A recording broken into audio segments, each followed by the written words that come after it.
BBC প্রবাহে আপনাদের সবাইকে স্বাগত জানাচ্ছি। আমি শারমিন রমা। শুরুতেই দেখে নেব আজ কি থাকছে। যুদ্ধ বন্ধে পাকিস্তানের রুদ্ধদ্বার বৈঠকে বসছেন সৌদি, তুরস্ক, মিশরের কূটনীতিকরা। যোগ দেওয়ার কথা রয়েছে ইরান যুক্তরাষ্ট্রের। শান্তি চুক্তি নিয়ে আসার কথা শোনালেন শেহবাজ শরীফ। একযোগে দুই দেশ থেকে ইসরায়েলে ক্ষেপণাস্ত্র হামলা, শতাধিক শহরে সাইরেনের শব্দ, আতঙ্কে বাসিন্দাদের দিক বিদিক ছোটাছুটি। উচ্চ ক্ষমতার রকেট ইঞ্জিনের স্থল পরীক্ষা চালাল উত্তর কোরিয়া। যুক্তরাষ্ট্রকে রুখে দিতে কিমের এমন পদক্ষেপ, বলছে আন্তর্জাতিক সংবাদ সংস্থা এপির বিশ্লেষণ।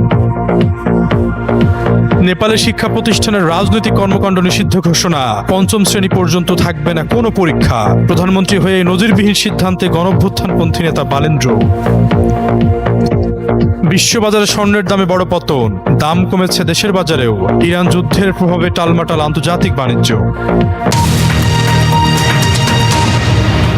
ইরান তথা মধ্যপ্রাচ্যে চলমান যুদ্ধ থামাতে কূটনৈতিক তৎপরতা নতুন গতি পেয়েছে। পাকিস্তানের রাজধানী ইসলামাবাদে শান্তি আলোচনায় বসছেন সৌদি আরব, তুরস্ক ও মিশরের পররাষ্ট্রমন্ত্রীরা। এই বৈঠকে সংঘাত কমানোর গুরুত্বপূর্ণ প্রচেষ্টা হিসেবে দেখা হচ্ছে। মূলত এই বৈঠকে যুদ্ধ বন্ধে সম্ভাব্য পথ খোঁজা হবে। সংবাদ মাধ্যম টিআরটি ওয়ার্ল্ড বলছে, মধ্যপ্রাচ্যে চলমান যুদ্ধ নিয়ে আলোচনা করতে সৌদি আরব, তুরস্ক ও মিশরের পররাষ্ট্রমন্ত্রীরা পাকিস্তানে বৈঠকে বসছেন। কূটনৈতিক যোগাযোগ জোরদারের মধ্যে উদ্যোগ নেওয়া হয়েছে। পাকিস্তানের পররাষ্ট্র মন্ত্রণালয় জানিয়েছে, রোববার ও সোমবার ইসলামাবাদে বৈঠক অনুষ্ঠিত হবে। এতে উত্তেজনা কমানো সহ বিভিন্ন বিষয় নিয়ে গভীর আলোচনা হওয়ার কথা রয়েছে। এই বৈঠকের আয়োজন করছেন পাকিস্তানের পররাষ্ট্রমন্ত্রী ইসাহাক দার। একই সঙ্গে অংশগ্রহণকারী মন্ত্রীদের সঙ্গে প্রধানমন্ত্রী শেহবাজ শরীফেরও বৈঠকের কথা রয়েছে। বৈঠকের আগে শেহবাজ শরীফ জানান, তিনি ইরানের প্রেসিডেন্ট মাসুদ পেজেশকিয়ানের সঙ্গে 1 ঘন্টার বেশি সময় ধরে বিস্তারিত ফোনালাপ করেছেন। শেহবাজ বলেন, তিনি ইরানের ওপর ইসরায়েলের হামলার নিন্দা জানিয়েছেন এবং দেশটির জনগণের প্রতি সংহতি প্রকাশ করেছেন। একই সঙ্গে যুক্তরাষ্ট্র ও আঞ্চলিক দেশগুলোর সঙ্গে পাকিস্তানের কূটনৈতিক যোগাযোগের বিষয়টিও তুলে ধরেছেন। আর এর লক্ষ্য সংলাপের পথ তৈরি করা। শেহবাজ শরীফের কার্যালয় বিবৃতিতে বলা হয়েছে, পেজেশকিয়ান মধ্যস্থতায় প্রচেষ্টা এগিয়ে নিতে পারস্পরিক আস্থা গড়ে তোলার গুরুত্বের উপর জোর দিয়েছেন। এদিকে রোববার অনুষ্ঠিত হতে যাওয়া এই বৈঠকটি মূলত তুরস্কে হওয়ার কথা ছিল। চলতি সপ্তাহের শুরুতে জার্মানির পররাষ্ট্রমন্ত্রী ইয়োহান ওয়াদেফুল জানান, খুব শীঘ্রই পাকিস্তানে যুক্তরাষ্ট্র ও ইরানের সরাসরি বৈঠক হতে পারে। যদিও এই বিষয়ে বিস্তারিত কিছু জানানো হয়নি। ইরানের গণমাধ্যম বলছে, যুক্তরাষ্ট্রের একটি প্রস্তাবের জবাব ইসলামাবাদের মাধ্যমে পাঠিয়েছে তেহরান। যদিও তারা প্রকাশ্যে ওয়াশিংটনের সঙ্গে সরাসরি আলোচনার কথা অস্বীকার করেছে। মধ্যপ্রাচ্যের উত্তেজনা কমানো এবং সংঘাত আর বিস্তৃত হওয়ার ঠেকানোর প্রচেষ্টার মধ্যেই ইসলামাবাদে এই আঞ্চলিক বৈঠক অনুষ্ঠিত হচ্ছে। অন্যদিকে সংবাদ মাধ্যম আল জাজিরার খবরে বলা হয়েছে, এই বৈঠককে অনেকে একটি গুরুত্বপূর্ণ কূটনৈতিক প্রক্রিয়ার সূচনা হিসেবে দেখছেন। সংকট সমাধানে একমাত্র কার্যকর পথ হিসেবে সংলাপ ও কূটনৈতিক গুরুত্ব দেওয়া হচ্ছে। মিশরের পররাষ্ট্রমন্ত্রী ইতিমধ্যে পাকিস্তানের পররাষ্ট্রমন্ত্রী ইসাহাক দারের সঙ্গে বৈঠকে অংশ নিয়েছেন। একই সঙ্গে তার পৃথকভাবে সৌদি ও তুরস্কের পররাষ্ট্রমন্ত্রীদের সঙ্গেও বৈঠক করছেন। তুরস্কের পররাষ্ট্রমন্ত্রী ইরানের পররাষ্ট্রমন্ত্রীর সঙ্গে দীর্ঘ আলোচনা করছেন। এতে আশা করা হচ্ছে যুদ্ধ বন্ধে একটি মধ্যপন্থা খুঁজে পাওয়া যাবে। তবে পরিস্থিতি জটিল হওয়ার এই প্রক্রিয়া সহজ হবে না। এমত অবস্থা এখন নজর ইসলামাবাদের দিকে। এখানে কোনো সমঝোতা গড়ে উঠতে পারে কিনা এবং তা যুক্তরাষ্ট্রের কাছে গ্রহণযোগ্য হবে কিনা, সেটা এখন বড় প্রশ্ন। ইরান ও লেবানন ভিত্তিক সশস্ত্র গোষ্ঠী একযোগে ইসরায়েলে বড় ধরনের আক্রমণ চালিয়েছে। এই আকস্মিক ও সমন্বিত হামলার ফলে ইসরায়েলের অন্তত 100টি শহরে একযোগে বিমান হামলার সাইরেন বা সতর্ক সংকেত বেজে ওঠে। রোববার আল জাজিরার প্রতিবেদনে এই তথ্য জানানো হয়। ইসরায়েলি সংবাদ মাধ্যমগুলোর তথ্য মতে, লেবানন সীমান্ত থেকে হিজবুল্লাহ যখন রকেট বর্ষণ শুরু করে, ঠিক সেই মুহূর্তে ইরান থেকে দূরপাল্লার ক্ষেপণাস্ত্র ছোড়া হয়। দুই দিক থেকে আসা এই দ্বিমুখী হামলার কারণে ইসরায়েলের আকাশ প্রতিরক্ষা ব্যবস্থা এবং নাগরিক নিরাপত্তা ব্যবস্থায় চরম অস্থিরতা তৈরি হয়। প্রাথমিক প্রতিবেদন অনুযায়ী এই হামলায় তাৎক্ষণিকভাবে কোনো ইসরায়েলি নাগরিকের নিহতর খবর পাওয়া যায়নি। ইসরায়েলের বন্দর নগরী হাইফার উপকূলে ক্ষেপণাস্ত্রের ধ্বংসাবশেষ পড়ে বেশ কিছু অবকাঠামো ক্ষতিগ্রস্ত হয়েছে বলে নিশ্চিত করা হয়েছে। উন্নত একটি রকেট ইঞ্জিনের গ্রাউন্ড টেস্ট চালিয়েছে উত্তর কোরিয়া।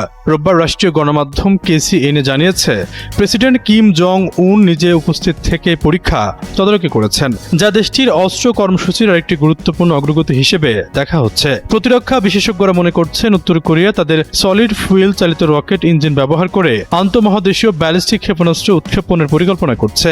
এই ধরনের ইঞ্জিন দ্রুত ক্ষেপণাস্ত্র উৎক্ষেপণে সহায়তা করে, কারণ এতে উৎক্ষেপণের আগে খুব কম প্রস্তুতির প্রয়োজন হয়। কেসিএন জানিয়েছে সবশেষ পরীক্ষাটি ছিল নতুন 5 বছর মেয়াদী পরিকল্পনার সময়কালে জাতীয় প্রতিরক্ষা উন্নয়ন পরিকল্পনার অংশ। তবে পরীক্ষার তারিখ বা স্থান সম্পর্কে বিস্তারিত কিছু জানানো হয়নি। গত বছরের সেপ্টেম্বরের পর এটি প্রথম আনুষ্ঠানিকভাবে নিশ্চিত হওয়া উচ্চ ক্ষমতা সম্পন্ন সলিড ফুয়েলের ইঞ্জিন পরীক্ষা। সে সময় রাষ্ট্রীয় গণমাধ্যম জানিয়েছিল একটি ইঞ্জিন সর্বোচ্চ 1971 কিলোনিউটন থ্রাস্ট উৎপাদন করেছে। কেসিএন জানিয়েছে সাম্প্রতিক পরীক্ষায় 2500 কিলোনিউটন পর্যন্ত বেশি থ্রাস্ট অর্জন করা হয়েছে। অপরদিকে অ্যাসোসিয়েটেড প্রেস তাদের এক প্রতিবেদনে লিখেছে, এই পরীক্ষাটি সম্ভবত ইঙ্গিত দিচ্ছে কিম জং উন এমন একটি ক্ষেপণাস্ত্র ভান্ডার গড়ে তুলতে এবং আধুনিকায়ন করতে বদ্ধপরিকর যা সরাসরি যুক্তরাষ্ট্রের মূল ভূখণ্ডে আঘাত হানতে সক্ষম। কয়েকদিন আগে উত্তর কোরিয়ার পার্লামেন্টে কিম ভাষণ দিয়েছেন। সেখানে তিনি তার দেশকে পারমাণবিক শক্তিধর হিসেবে প্রতিষ্ঠিত করার অঙ্গীকার করেন। পাশাপাশি তিনি মধ্যপ্রাচ্যের যুদ্ধের প্রেক্ষাপটে যুক্তরাষ্ট্রকে বিশ্বজুড়ে রাষ্ট্রীয় সন্ত্রাসবাদ ও আগ্রাসনের জন্য অভিযুক্ত করেন। ক্ষেপণাস্ত্র বা রকেটের ক্ষেত্রে গ্রাউন্ড টেস্ট হলো ইঞ্জিন জ্বালানি বা অন্যান্য গুরুত্বপূর্ণ অংশগুলোকে উৎক্ষেপণ না করে স্থির অবস্থায় চালিয়ে দেখা। অংশগুলো ঠিকমতো কাজ করছে কিনা তা এই পরীক্ষার মাধ্যমে দেখা হয়। কেনিয়া ইনস্টিটিউট ফর ডিফেন্স অ্যানালাইসিসের লি হো রিং এর মতে উত্তর কোরিয়া ইতিমধ্যে কম থ্রাস্টের ইঞ্জিন ব্যবহার করেই যুক্তরাষ্ট্রের মূল ভূখণ্ডে পৌঁছাতে সক্ষম ক্ষেপণাস্ত্র উৎক্ষেপণের প্রয়োজনীয় প্রযুক্তি আয়ত্ত করেছে। তার মতে একাধিক ওয়ারহেড যুক্ত ক্ষেপণাস্ত্র একবার উৎক্ষেপণের মাধ্যমে একাধিক লক্ষ্য বস্তুতে আঘাত হানতে পারে এবং একই সঙ্গে ছড়িয়ে পড়া পূর্ণ প্রবেশযান ব্যবহার করে প্রতিরক্ষা ব্যবস্থাকে অতিক্রম করতে সক্ষম। শিক্ষা খাতে শৃঙ্খলা ফেরাতে বড় সিদ্ধান্ত নিয়েছে নেপাল সরকার। এর অংশ হিসেবে আগামী 60 দিনের মধ্যে স্কুল ও বিশ্ববিদ্যালয় থেকে রাজনৈতিক দল সমর্থিত ছাত্র সংগঠনগুলো ভেঙে দেওয়ার ঘোষণা দেওয়া হয়েছে। শনিবার নেপাল নিউজের এক প্রতিবেদনে এই তথ্য জানানো হয়েছে। প্রতিবেদনে বলা হয়েছে এই পদক্ষেপটি সরকারের 100 দফা শাসন সংস্কার কর্মসূচির অংশ, যার লক্ষ্য শিক্ষা ব্যবস্থার মান উন্নয়ন। সংশ্লিষ্ট কর্তৃপক্ষ জানিয়েছে শিক্ষা প্রতিষ্ঠানে দীর্ঘদিন ধরে রাজনৈতিক হস্তক্ষেপের কারণে শিক্ষার মান ক্ষতিগ্রস্ত হচ্ছে। এই পরিস্থিতি থেকে বেরিয়ে আসতে এই উদ্যোগ নেওয়া হয়েছে। পরিকল্পনা অনুযায়ী নির্ধারিত 60 দিনের মধ্যে দলীয় ছাত্র সংগঠনের কাঠামো শিক্ষা প্রতিষ্ঠানগুলো থেকে সরিয়ে ফেলা হবে। এর পরিবর্তে 90 দিনের মধ্যে স্টুডেন্ট কাউন্সিল গঠন করা হবে। এতে করে শিক্ষার্থীদের মতামত একটি অন্তর্ভুক্তিমূলক ও অরাজনৈতিক কাঠামোর মাধ্যমে তুলে ধরা সম্ভব হবে। সরকার বলছে এই সংস্কারের মাধ্যমে শিক্ষা প্রতিষ্ঠানে একাডেমিক পরিবেশ উন্নত হবে এবং রাজনৈতিক প্রভাব কমে শিক্ষার্থীদের সামগ্রিক বিকাশে ইতিবাচক প্রভাব পড়বে। গত এক মাসে সংযুক্ত আরব আমিরাতে প্রতি গ্রাম স্বর্ণের মূল্য 100 দিরহামের বেশি হ্রাস পেয়েছে। এর ফলে দীর্ঘদিনের স্থবিরতা কাটিয়ে দুবাই সহ আমিরাত জুড়ে জুয়েলারি দোকানগুলোতে 24 ক্যারেটের বিনিয়োগযোগ্য স্বর্ণ ও 22 ক্যারেটের অলংকারের চাহিদা উল্লেখযোগ্যভাবে বৃদ্ধি পেয়েছে। স্থানীয় ব্যবসায়ীরা জানিয়েছেন স্বর্ণের দামে রেকর্ড উচ্চতায় পৌঁছানোর পর সাধারণ ক্রেতাদের নাগালের বাইরে চলে গিয়েছিল। কিন্তু সাম্প্রতিক দরপতনের পর বিনিয়োগকারী ও সাধারণ ক্রেতা উভয় পক্ষই বাজারে ফিরতে শুরু করেছে। রোববার আমিরাতের বাজারে প্রতি গ্রাম 24 ক্যারেট স্বর্ণ বিক্রি হয়েছে 541.25 দিরহামে। অন্যদিকে গয়নার জন্য জনপ্রতি 22 ক্যারেটের স্বর্ণের দাম দাঁড়িয়েছে 501.25 দিরহাম। বিশ্ববাজারে স্বর্ণের দাম আউন্স প্রতি $5,500 রেকর্ড শিখর থেকে নেমে বর্তমানে $4,493.79 অবস্থান করছে। মূলত মার্কিন ডলারের শক্তিশালী অবস্থান এবং তেলের দাম বৃদ্ধির প্রভাবে এই দরপতন ঘটেছে। আমিরাতের বড় জুয়েলারি প্রতিষ্ঠানগুলোর একটি বাফলের জুয়েলার্স। প্রতিষ্ঠানটির ব্যবস্থাপনা পরিচালক চিরাগ ভোরা বলেন, 24 ক্যারেট স্বর্ণের বার এবং কয়েনের চাহিদা হঠাৎ করে বেড়েছে। যারা বিনিয়োগের কথা ভাবছিলেন তারা বর্তমান দামকে বাজারের ঢোকার সেরা সুযোগ মনে করছেন। তিনি আরও জানান, শুধু অভিজ্ঞ বিনিয়োগকারীরা নয়, এবার তরুণ ও নতুন ক্রেতারাও বাজারে ভিড় করছেন। এদিকে দেশের বাজারের প্রতি ভরি 22 ক্যারেটের স্বর্ণের দাম পড়বে 2,41,445 টাকা। এছাড়াও 21 ক্যারেটের প্রতি ভরি 2,30,422 টাকা, 18 ক্যারেটের প্রতি ভরি 1,97,530 টাকা এবং সনাতন পদ্ধতির প্রতি ভরি স্বর্ণের দাম 1,60,847 টাকা নির্ধারণ করা হয়েছে।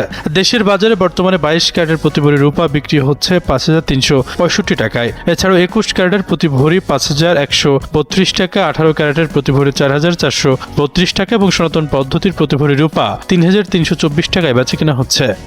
এর আগে 28 মার্চ দেশের বাজারে টানা 8 দফা কমার পর বাড়ানো হয় স্বর্ণের দাম। এক বিজ্ঞপ্তিতে বাজুস জানায় 22 ক্যারেটের প্রতি ভরি স্বর্ণের দাম 2,157 টাকা বাড়িয়ে নতুন মূল্য নির্ধারণ করা হয়েছে 2,37,012 টাকা। এই নতুন দর শনিবার সকাল 10টা থেকেই কার্যকর হয়।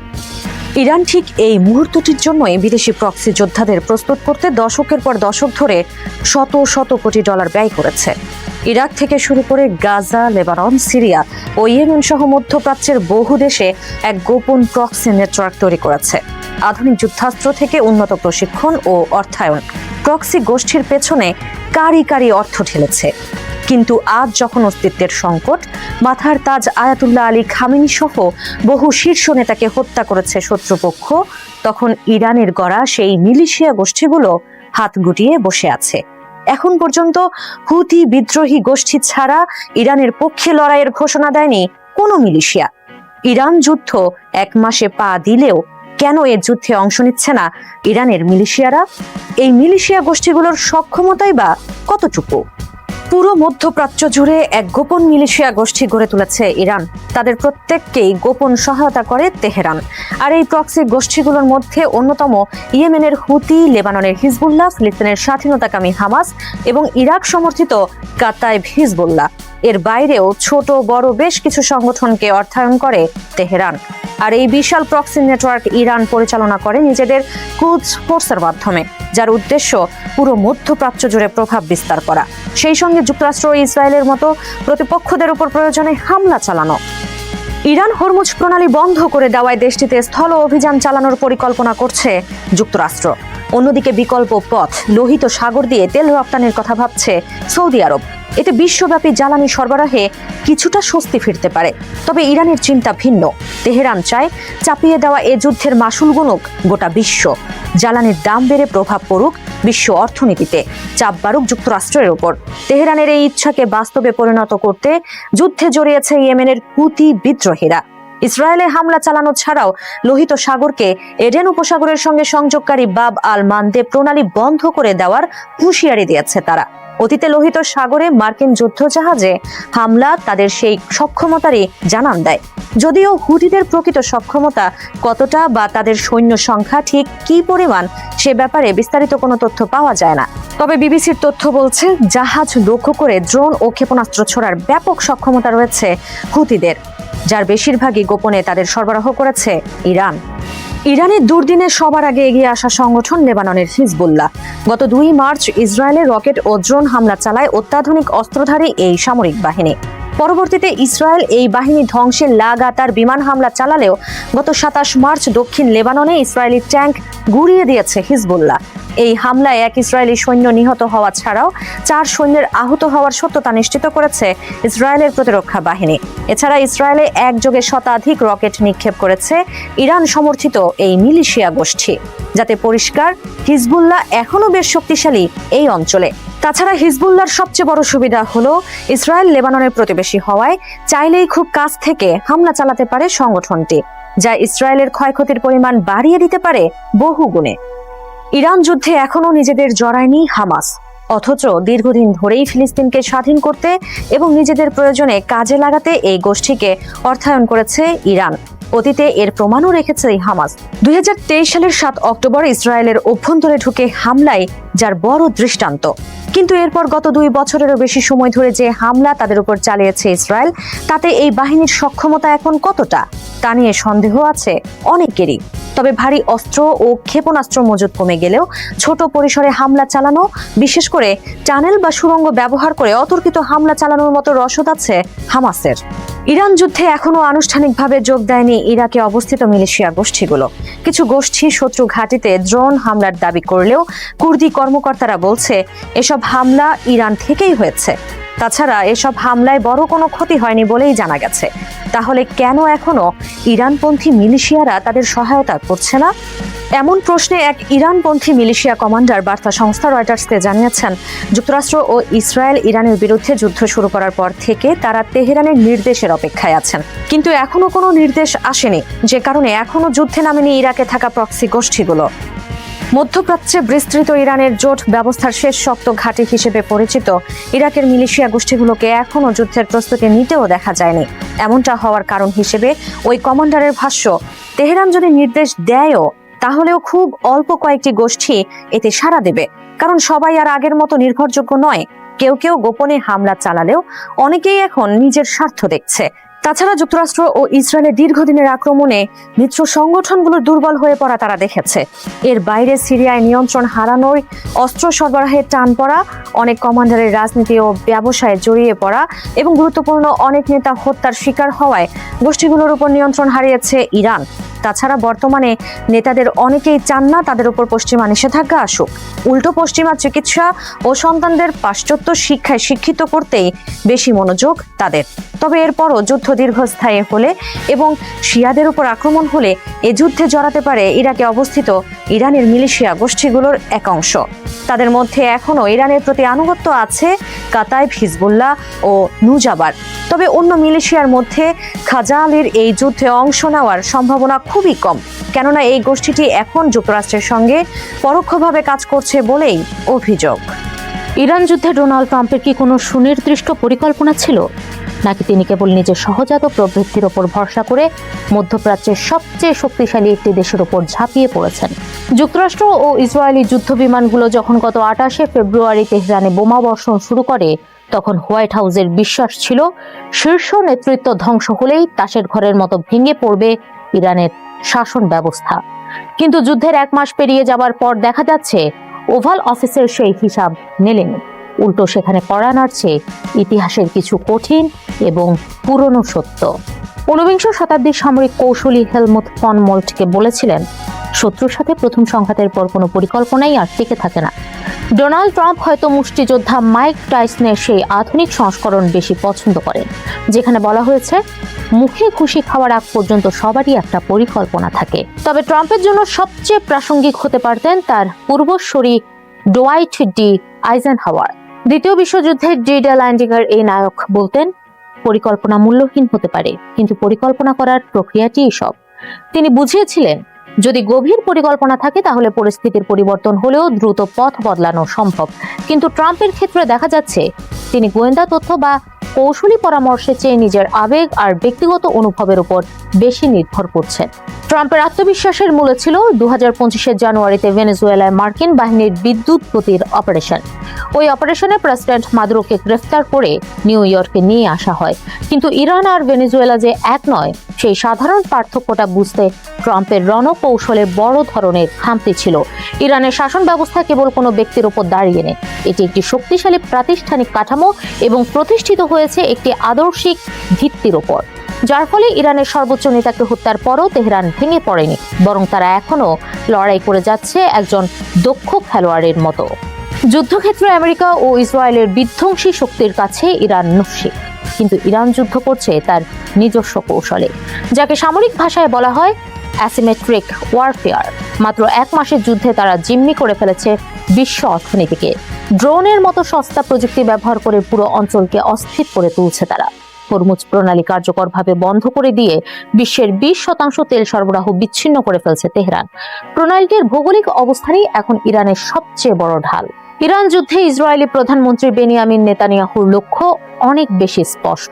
তিনি গত 40 বছর ধরে যা চেয়েছিলেন ডোনাল্ড ট্রাম্পের মাধ্যমে তা বাস্তবায়ন করেছেন, অর্থাৎ ইরানকে সামরিকভাবে পঙ্গু করা। কিন্তু ইসরায়েলের আঞ্চলিক লক্ষ্য আর আমেরিকার বৈশ্বিক স্বার্থ সবসময় এক নয়। ট্রাম্প যখন ফক্স নিউজ রেডিওতে বলেন যে তিনি অনুভব করতে পারছেন যুদ্ধ দ্রুত শেষ হবে, তখন প্রশ্ন ওঠে, বাস্তবতা কি সত্যিই তাই? হুতি বিদ্রোহীদের মিসাইল হামলা এবং লোহিত সাগরের নতুন সংকট ইঙ্গিত দিচ্ছে যে এই যুদ্ধ আরো দীর্ঘ এবং রক্তক্ষয়ী হতে যাচ্ছে। এখন ট্রাম্পের সামনে দুটি পথ, হয় ইরানের কঠিন শর্ত মেনে নিয়ে একটি চুক্তিতে আসা, যা তার ইমেজের জন্য বড় ধাক্কা হতে পারে, অথবা যুদ্ধ আরো বাড়িয়ে দেওয়া, যার পরিণতি হতে পারে ভয়াবহ এক দীর্ঘস্থায়ী সংঘাত। ইতিহাস বলে 1956 সালে সুয়েজ সংকটের সময় ব্রিটেন ও ফ্রান্স সামরিক লক্ষ্য অর্জন করলেও রাজনৈতিকভাবে পরাজিত হয়েছিল। সেটি ছিল ব্রিটিশ সাম্রাজ্যের পতনের শুরু। প্রশ্ন এখন একটাই, চীনের সাথে বিশ্ব আধিপত্যের লড়াইয়ে লিপ্ত আমেরিকার জন্য এই অপরিকল্পিত যুদ্ধ কি হোয়াইট হাউসের পতনের পথ প্রশস্ত করছে? আমরা ভীত নই, বরং তাদের অপেক্ষায় আছি। এখানে তাদের কবর রচিত হবে। মার্কিন স্থল বাহিনী মোকাবেলার ব্যাপারে আত্মবিশ্বাসের সঙ্গে এই কথাগুলো বলেছিলেন ইরানের পররাষ্ট্রমন্ত্রী আব্বাস আরাঘচি। প্রায় 1 মাস আগে আরাঘচির বলা এই কথাকে তখন অতি কথন মনে হলেও বাস্তব চিত্র এখন অনেকটা এমনই। ক্রমাগত বিমান হামলা চালিয়েও ইরানের ক্ষেপণাস্ত্র সক্ষমতা ধ্বংস করতে পারেনি যুক্তরাষ্ট্র ও ইসরায়েল। উল্টো তেহরানের পাল্টা হামলায় ক্ষয়ক্ষতি বাড়ছে। এই অবস্থায় একরকম বাধ্য হয়েই ইরানে স্থল অভিযান চালানোর পরিকল্পনা করছে ওয়াশিংটন। তবে এই পরিকল্পনা যে আত্মঘাতী হতে পারে সে ব্যাপারে এবার ট্রাম্পকে সতর্ক করছেন বিশেষজ্ঞরা। মূলত ইরানের ক্ষেপণাস্ত্র সক্ষমতা ধ্বংস ও হরমুজ প্রণালী চালু করতে স্থল অভিযানের পরিকল্পনা করছে ওয়াশিংটন, যে কারণে মধ্যপ্রাচ্যে নতুন করে সেনা মোতায়েনের বিষয়টিও উঠে আসছে একাধিক মার্কিন গণমাধ্যমে। আর যুক্তরাষ্ট্রের এই স্থল অভিযানের অপেক্ষাতেই ছিল তেহরান, এমনটাই বলছেন বিশ্লেষকরা। তাদের ভাষ্য, এটা ইরানের ফাঁদ, হরমুজ প্রণালী বন্ধ রেখে ট্রাম্পকে স্থল অভিযানে নামাতে বাধ্য করা। যুক্তরাষ্ট্রভিত্তিক think tank Quincy Institute for Responsible Statecraft এর senior research fellow William Hartung এর ভাষ্য, ইরানে স্থল সেনা মোতায়েন অত্যন্ত কঠিন হবে। ইরাক যুদ্ধকে পার্কে হাঁটার মতো সহজ ছিল মনে করলে ইরানে নামার দুঃসাহস দেখাতে পারে মার্কিন পদাতিক বাহিনী। ওয়াশিংটন ভিত্তিক স্টিমসন সেন্টারের সিনিয়র ফেলো এবং আকাশ যুদ্ধ বিষয়ক বিশেষজ্ঞ ডক্টর কেলি গ্রিকোর ভাষ্য, মধ্যপ্রাচ্যে আরেকটি স্থল যুদ্ধের প্রতি ট্রাম্পের কট্টর সমর্থকদেরও তেমন একটা আগ্রহ নেই। কেননা বিগত 2 দশক ধরে ইরাক ও আফগানিস্তানে প্রাণহানি, বিপুল অর্থ ব্যয় এবং কৌশলগত বিশ্বাসযোগ্যতা হারানোর তিক্ত অভিজ্ঞতা মার্কিনীদের হয়েছে। ইরানে যুক্তরাষ্ট্রের স্থল অভিযানের যে 2টি লক্ষ্যের কথা শোনা যাচ্ছে, বিশ্লেষকদের মতে সেগুলো অত্যন্ত ঝুঁকিপূর্ণ। প্রথমত, যুক্তরাষ্ট্র ইরানের তেল রপ্তানি প্রধান কেন্দ্র খার্ক দ্বীপ দখল করতে চাইলেও এটি প্রায় অসম্ভব বলেই মনে করেন গ্রিকো। এই বিশ্লেষকের মতে কয়েক দশক ধরেই এই পরিস্থিতির জন্য প্রস্তুতি নিয়েছে ইরান। ভৌগোলিক ও কৌশলগত কারণে সেখানে মার্কিন নৌবাহিনী ও জাহাজগুলো ইরানি ড্রোন ও ক্ষেপণাস্ত্রের সহজ লক্ষ্যবস্তুতে পরিণত হতে পারে। দ্বীপটি দখল করা গেলেও ইরান তাদের ড্রোন ও ক্ষেপণাস্ত্রগুলো পাহাড়ি অঞ্চলে সরিয়ে নিয়ে সেখান থেকে পাল্টা আক্রমণ চালিয়ে পরিস্থিতি আরও জটিল করে তুলতে পারে। যুক্তরাষ্ট্রের সম্ভাব্য দ্বিতীয় লক্ষ্য ইরানের পারমাণবিক স্থাপনাগুলো ধ্বংস করে তাদের সমৃদ্ধ ইউরেনিয়ামের মজুদ কবজা করাও অত্যন্ত দুরূহ কাজ বলেই মনে করেন গ্রিকো। এদিকে যুদ্ধের আর্থিক খরচের বিষয়টিও ভাবতে হচ্ছে যুক্তরাষ্ট্রকে। জানিয়ে হার্টং বলেন, যেখানে ইরানের একটি ড্রোনের দাম মাত্র কয়েক হাজার ডলার, সেখানে তা ধ্বংস করতে ব্যবহৃত মার্কিন ইন্টারসেপ্টর ক্ষেপণাস্ত্রের দাম কয়েক মিলিয়ন ডলার। ট্রাম্পের রণকৌশল নিয়েও সমালোচনা করেন এই বিশ্লেষক। তার ভাষ্য, ট্রাম্প ভেবেছিলেন এটা ভেনেজুয়েলার মতো সহজ হবে, কিন্তু এর বদলে একটি অঞ্চলব্যাপী যুদ্ধ বাঁধিয়েছেন তিনি। অন্যদিকে গ্রিকো বলছেন, এই যুদ্ধে ইরান দুর্বল হলেও আনুগত্য মানবে না, বরং এমন অভিযানের পর টিকে থাকতে ভবিষ্যৎ শাসক গোষ্ঠী আরও বেশি পারমাণবিক অস্ত্র পাওয়ার জন্য মরিয়া হয়ে উঠতে পারে। অর্থাৎ নিজের ক্ষমতা জাহির করতে এখন তাৎক্ষণিক জয়ের নেশায় এক চোরাবালিতে পা দিয়েছেন ট্রাম্প, যেখান থেকে বেঁচে ফেরাই এখন ট্রাম্পের জন্য বড় চ্যালেঞ্জ। সৌদি আরবের প্রিন্স সুলতান বিমান ঘাঁটিতে ইরানের ক্ষেপণাস্ত্র হামলায় যুক্তরাষ্ট্রের একটি E-3 সেন্ট্রি উড়োজাহাজ ক্ষতিগ্রস্ত হয়েছে। এই উড়োজাহাজটি আগাম সতর্কতা পাঠানোর মতো গুরুত্বপূর্ণ কাজে ব্যবহৃত হতো। ওয়াল স্ট্রিট জার্নালের এক প্রতিবেদন অনুযায়ী airborne warning and control system হিসেবে ব্যবহৃত এই উড়োজাহাজ শত শত মাইল দূর থেকে ড্রোন, ক্ষেপণাস্ত্র ও যুদ্ধ বিমান শনাক্ত করতে এবং যুদ্ধক্ষেত্রের পরিস্থিতি নিয়ন্ত্রণে অত্যন্ত গুরুত্বপূর্ণ ভূমিকা পালন করে। 27 মার্চের ওই হামলায় 12 মার্কিন সেনা সদস্য আহত হয়েছেন। তাদের মধ্যে 2 জনের অবস্থা গুরুতর। অবশ্য আহত সেনার সংখ্যা 15 জন বলে জানিয়েছে আল জাজিরা। প্রিন্স সুলতান বিমান ঘাঁটিতে ইরানের ওই হামলায় যুক্তরাষ্ট্রের সামরিক বাহিনীর কমপক্ষে 2টি KC-135 রিফুয়েলিং উড়োজাহাজও ব্যাপকভাবে ক্ষতিগ্রস্ত হয়েছে। মাঝ আকাশে যুদ্ধবিমান, বোমারু বিমান ও নজরদারি উড়োজাহাজে জ্বালানি সরবরাহে এসব উড়োজাহাজ ব্যবহার করা হয়। ইরানের সঙ্গে মাসব্যাপী চলা এই যুদ্ধে ক্ষেপণাস্ত্র ও ড্রোনের এই সম্মিলিত হামলাকে যুক্তরাষ্ট্রের আকাশ প্রতিরক্ষা ব্যবস্থার অন্যতম বড় ব্যর্থতা হিসেবে দেখা হচ্ছে। এর আগে 13 মার্চ প্রকাশিত ওয়াল স্ট্রিট জার্নালের এক প্রতিবেদন অনুযায়ী এই ঘাঁটিতে ইরানের হামলায় মার্কিন বিমান বাহিনীর 5টি রিফুয়েলিং উড়োজাহাজ ক্ষতিগ্রস্ত হয়, তবে সেগুলো পুরোপুরি ধ্বংস হয়ে যায়নি। উড়োজাহাজগুলোর মেরামতের কাজ চলছে। যুক্তরাষ্ট্রের নেতৃত্বাধীন সামরিক জোট ন্যাটোর ওয়েবসাইট অনুযায়ী বর্তমানে ওয়াক্স প্রযুক্তি সম্পন্ন এক ঝাঁক E-31 উড়োজাহাজ পরিচালনা করছে ন্যাটো। এই উড়োজাহাজগুলো এই সামরিক জোটের জন্য আকাশপথে নজরদারি, কমান্ড অ্যান্ড কন্ট্রোল, যুদ্ধক্ষেত্র ব্যবস্থাপনা এবং যোগাযোগ রক্ষার কাজ করে থাকে। বোয়িং 707 উড়োজাহাজের পরিবর্তিত এই সংস্করণগুলো সহজেই চেনা যায়, কারণ এগুলোর মূল কাঠামোর ওপর একটি স্বতন্ত্র রাডার বসানো থাকে। এই উড়োজাহাজগুলোতে রয়েছে দূরপাল্লার রাডার এবং প্যাসিভ সেন্সর, যা অনেক দূর থেকেই আকাশ ও ভূপৃষ্ঠের যে কোনো লক্ষ্যবস্তু শনাক্ত করতে সক্ষম। ওয়াক্স উড়োজাহাজগুলো নিচু উচ্চতায় উড়ে আসা সম্ভাব্য শত্রু বিমান শনাক্ত করা, সেগুলোর গতিপথ অনুসরণ, পরিচয় নিশ্চিত এবং এই সংক্রান্ত তথ্য প্রদানে সক্ষম। এর পাশাপাশি মিত্র দেশগুলো যুদ্ধ বিমানকে কমান্ড ও কন্ট্রোল বা নির্দেশনা দেওয়ার কাজও করে এই উড়োজাহাজ। এগুলো সমুদ্রের জাহাজ শনাক্ত ও সেগুলোর গতিবিধি নজরদারি করতে পারে এবং মিত্র দেশগুলোর নৌবাহিনীকে সমন্বিত সহায়তা প্রদান করে থাকে। ওয়াক্স উড়োজাহাজের সংগৃহীত তথ্যগুলো সরাসরি যোগাযোগ ব্যবস্থার মাধ্যমে প্রায় তাৎক্ষণিক স্থল, জল বা আকাশপথে থাকা অন্য ব্যবহারকারীদের কাছে পাঠানো সম্ভব। মার্কিন প্রেসিডেন্ট ডোনাল্ড ট্রাম্প একদিকে ইরানের বিরুদ্ধে যুদ্ধে জয় ঘোষণা করছেন, অপরদিকে মধ্যপ্রাচ্যের জলসীমায় ব্যাপক সামরিক উপস্থিতি বাড়িয়েছে ওয়াশিংটন। এই দ্বিমুখী তৎপরতা ইরান যুদ্ধে নতুন সমীকরণ তৈরি করছে। সম্প্রতি ওই অঞ্চলে কয়েক হাজার মার্কিন মেরিন এবং উভচর যুদ্ধ জাহাজ মোতায়েন করা হয়েছে। এই প্রবণতা একটি বড় প্রশ্ন সামনে এনেছে। যুক্তরাষ্ট্র কি তবে ইরানের অর্থনৈতিক চালিকা শক্তি খ্যাত খার্ক দ্বীপ দখল করতে যাচ্ছে? দ্য গার্ডিয়ান বলেছে, হামলার সবচেয়ে বড় লক্ষ্যবস্তু হতে পারে খার্ক দ্বীপ। 9 স্কয়ার মাইলের চেয়েও ছোট এই দ্বীপটি ইরানের অর্থনীতির প্রাণকেন্দ্র। এই দ্বীপ থেকেই নিজেদের 90% অপরিশোধিত তেল রপ্তানি করে তেহরান। যদি ইরান দ্বীপটি হারায়, তাহলে এই দেশটির সরকারের জন্য বড় ধাক্কা হবে। সংবাদ মাধ্যমটি আরও বলেছে, ইরাক ও আফগানিস্তানে স্থল হামলার আগে যুক্তরাষ্ট্র যে পরিমাণ সেনা জড়ো করেছিল, এখন ইরানের স্থল হামলার প্রস্তুতিতে তার চেয়ে কম সেনা এনেছে দেশটি।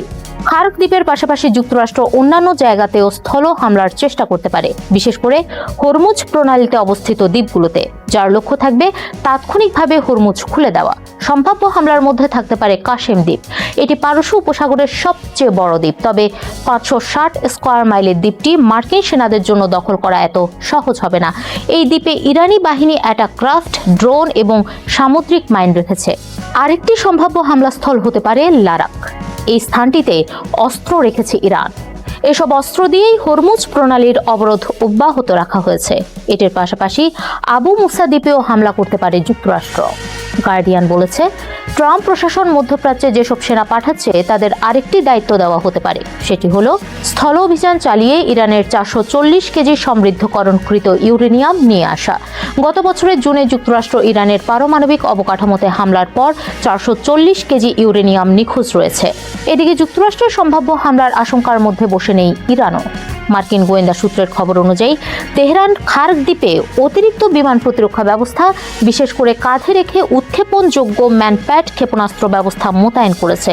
একই সাথে দ্বীপের উপকূলে এবং গুরুত্বপূর্ণ স্থানে বিছিয়ে রাখা হয়েছে ট্যাঙ্ক ও মানব বিধ্বংসী ল্যান্ডমাইন। ডোনাল্ড ট্রাম্প ক্ষমতায় আসার 3 দশক আগে 1988 সালে দ্য গার্ডিয়ানকে দেওয়া এক সাক্ষাৎকারে বলেছিলেন, মার্কিন যুদ্ধজাহাজে একটি গুলি লাগলে তিনি খার্ক দ্বীপ দখল করে নেবেন। চলতি মাসের শুরুতে তিনি দাবি করেছেন, যুক্তরাষ্ট্র খার্ক দ্বীপের সমস্ত সামরিক লক্ষ্যবস্তু ইতিমধ্যেই ধ্বংস করেছে। হোয়াইট হাউসের কর্মকর্তাদের একাংশ বিশ্বাস করেন, খার্ক দ্বীপের নিয়ন্ত্রণ নিলে আইআরজিসি দেউলিয়া হয়ে যাবে এবং যুদ্ধ দ্রুত শেষ হবে। তবে প্রশাসনের ভেতরের অনেকেই এতে বড় স্থল অভিযানের ঝুঁকি নিতে ভয় পাচ্ছেন। তীব্র উত্তেজনা, তেলের বাজারে অস্থিরতা এবং সামরিক ক্ষয়ক্ষতির শঙ্কার মাঝে খার্ক দ্বীপকে ঘিরে ট্রাম্পের পরবর্তী পদক্ষেপের দিকেই এখন তাকিয়ে আছে পুরো বিশ্ব। ইরান যুদ্ধ কয়েক সপ্তাহের মধ্যে শেষ হবে। মার্কিন প্রেসিডেন্ট ডোনাল্ড ট্রাম্প বারবার এমন দাবি করলেও এ নিয়ে সন্দেহ প্রকাশ করেছেন বিশ্লেষকরা। তাদের মতে এই সংঘাত 2027 সালেও গড়াতে পারে। এর অর্থনৈতিক ধাক্কা ও বিপর্যয় এখনো পুরোপুরি শুরুই হয়নি। মার্কিন গবেষণা প্রতিষ্ঠান ক্যাপিটাল আলফা পার্টনার্সের বিশ্লেষক বাইরন ক্যালান বলেন, মধ্যপ্রাচ্যের যুদ্ধ আরও বিস্তৃত ও গভীর হচ্ছে। তার প্রতিবেদন অনুযায়ী মে মাসের মধ্যে যুদ্ধ শেষ হওয়ার সম্ভাবনা মাত্র 25%। 2026 সালের শেষ নাগাদ নিষ্পত্তির সম্ভাবনা 45%, আর 2027 সাল পর্যন্ত গড়ানোর আশঙ্কা 35%। পঞ্চম সপ্তাহে পা দেওয়া এই যুদ্ধ ইতোমধ্যে ইরাকে ছড়িয়ে পড়েছে। সেখানে মার্কিন বাহিনীর বিরুদ্ধে লড়ছে ইরান সমর্থিত গোষ্ঠীগুলো। একই সঙ্গে ইয়েমেনেও সংঘাত ছড়িয়ে পড়ার আশঙ্কা রয়েছে। লোহিত সাগরে জাহাজ চলাচলে হুমকি হয়ে উঠেছে তেহরান সমর্থিত হুতি যোদ্ধারা। এই পরিস্থিতিতে কৌশলগত গুরুত্বপূর্ণ হরমুজ প্রণালী প্রায় অচল হয়ে পড়ায় বৈশ্বিক জ্বালানি সরবরাহে বড় ধাক্কার আশঙ্কা তৈরি হয়েছে। এতে বিশ্ব অর্থনীতির ওপর ইরানের প্রভাব আরও বাড়তে পারে। বিশ্লেষকদের মতে, সামরিক লক্ষ্যবস্তুর বাইরে বেসামরিক স্থাপনাতেও হামলা বাড়ায় সংঘাত নিয়ন্ত্রণের বাইরে চলে যাচ্ছে, ফলে দীর্ঘমেয়াদী যুদ্ধের ঝুঁকি বাড়ছে। বিশ্লেষক বাইরন ক্যালান মনে করেন, ইরানের উপর উল্লেখযোগ্য আঘাত হানতে পারে যুক্তরাষ্ট্র। এমন ধারণা বাস্তবসম্মত নয়, তবে ইরানের ভূখণ্ডে মার্কিন সেনা মোতায়েনের আশঙ্কা প্রকট। বিশেষ করে হরমুজ প্রণালী পুনরায় চালুর উদ্দেশ্যে মার্কিন সেনা মোতায়েনের আশঙ্কা বাড়ছে। এই ধরনের অভিযানে ইরানের গুরুত্বপূর্ণ তেল রপ্তানি কেন্দ্র খার্ক দ্বীপ যুক্তরাষ্ট্রের লক্ষ্যবস্তু হতে পারে। তবে সেখানে স্থলবাহিনী পাঠানো ঝুঁকিপূর্ণ হবে, কারণ ইরানের ক্ষেপণাস্ত্র ও ড্রোন হামলার আশঙ্কা রয়েছে। ক্যালানের ভাষায়, খার্ক দ্বীপ দখল করা অযৌক্তিক, কারণ সেখানে জ্বলতে থাকা তেল স্থাপনাগুলো দখলকারী বাহিনীর জন্য ভয়াবহ পরিস্থিতি তৈরি করতে পারে। বিশ্লেষকদের মতে, হরমুজ প্রণালীর নিয়ন্ত্রণ ইরানের হাতে থাকলে তা উপসাগরীয় দেশগুলোর কাছে গ্রহণযোগ্য হবে না। ফলে সংযুক্ত আরব আমিরাত বা সৌদি আরবের মতো দেশও এই সংঘাতে সরাসরি জড়িয়ে পড়তে পারে। সংযুক্ত আরব আমিরাতের কূটনীতিক আনোয়ার গারগাস সামাজিক যোগাযোগ মাধ্যমে লিখেছেন, শুধু যুদ্ধবিরতি নয়, আমাদের এমন সমাধান দরকার যা দীর্ঘমেয়াদী নিরাপত্তা নিশ্চিত করবে এবং পারমাণবিক হুমকি, ক্ষেপণাস্ত্র ও প্রণালীর ওপর আধিপত্য বন্ধ করবে। বিশ্লেষকদের মতে, কোনো সমঝোতা চুক্তির কারণে ইরানকে হরমুজ প্রণালীর প্রহরী হিসেবে রাখা হলে সংঘাত থামার বদলে আরও তীব্রতর হওয়ার আশঙ্কা বেশি। সবাইকে শুভকামনা জানিয়ে আমি শারমিন রমাজ এখানেই বিদায় নিচ্ছি। ভালো থাকবেন।